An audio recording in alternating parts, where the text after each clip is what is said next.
I recently traveled to Eastern Europe to meet with Christians in the nation of Serbia. We don't hear much about this country of just over 7 million people, but Serbia has a fascinating history, and in the next few minutes, I'm going to take you on a quick visit. Today, we're in the capital of Serbia, Belgrade. You may recall during the 1990s, this place was bombed by America and NATO forces during the Balkans War. And Serbia, in many ways, reminds me of Israel. They feel isolated, they want to defend their land, and the Serbians have a very ancient Christian heritage.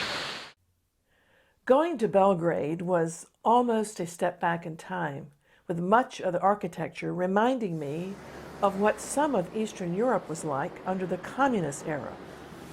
Belgrade's history goes back to ancient times because it's a natural place for a strong fortress, beautifully situated beside the convergence of the Danube and Sava rivers.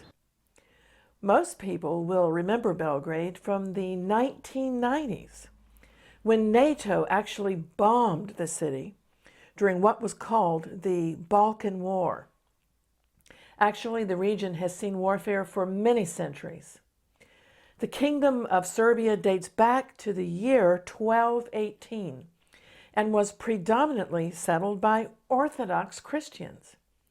In spite of centuries of occupation by the Muslim Ottoman Empire, Orthodoxy is still the main religious affiliation of the vast majority of Serbs. They even retain the Cyrillic alphabet, and they're proud of their Serbian heritage. Of course, Muslim occupation meant that Islam was planted into Serbian culture for over 4 centuries, finally ending in 1878, when Serbia was recognized as an independent state. Just to briefly mention Serbia's turbulent history in the past century, during World War I, they had to fight against Germany, Austria, and Bulgaria. The city of Belgrade was bombed and was overtaken twice by the Axis powers. And by the end of the war, Serbia had lost nearly 60% of its male population. In the Second World War, Serbia was again overrun and occupied by the Germans. By the way, one of the most interesting connections between Britain and Serbia was established during the war when a young British officer, Sir Fitzroy MacLean, worked with a resistance movement headed by the man who would later become leader of Yugoslavia, Marshal Tito. Sir Fitzroy's exploits with the Serbian partisans were of such legend and daring that he was suggested as a model for Ian Fleming's spy hero, James Bond. Well, after that war, Serbia was incorporated into Yugoslavia and then endured a generation of communism. By the 1990s, the Yugoslav republics were gaining their independence, but that only meant a new problems for Serbia. Its province in the southeast of the country, known as Kosovo, had become demographically strong with Albanians who were mostly Muslim in background. When ethnic and religious tensions erupted in Kosovo, that finally prompted the UN and NATO to step in. Serbian ties to Kosovo went back to the year 1346, so you can understand why they opposed any breakup of the territory. But by 2008, Kosovo had declared its independence from Serbia.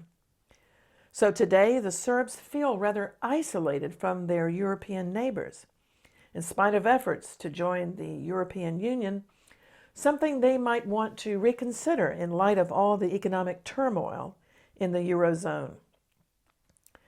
My own interest in Serbia was to meet with some of the tiny minority of Protestant Christians in the country. At the last census, there were officially less than 81,000 Protestants out of the 7 million Serbs. And by the way, most of the Jewish community has now left. Less than 800 Jewish people now remain. We had dinner in a Belgrade restaurant that in the 19th century had been a lively synagogue. The Protestant church in Serbia is small in number, but there are a few flickering flames of hope.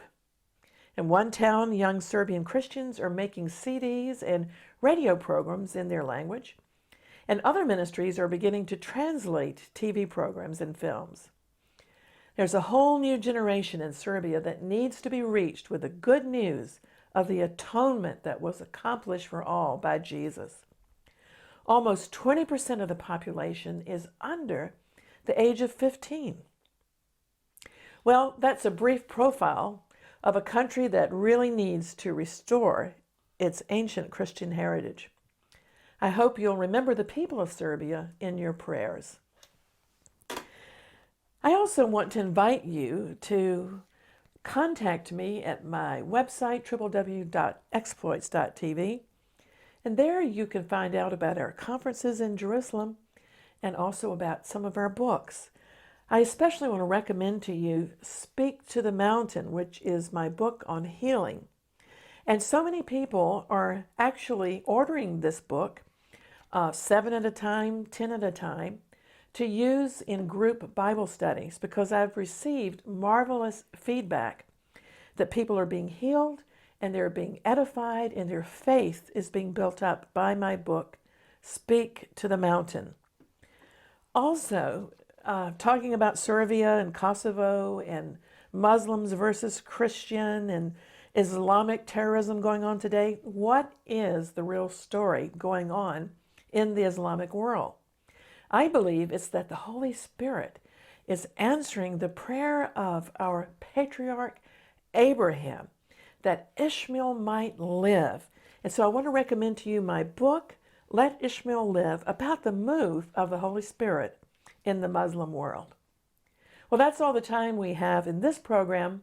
I'm Christine Dorick, saying shalom to you, God bless you, and contact me at Christine@Jerusalem.com.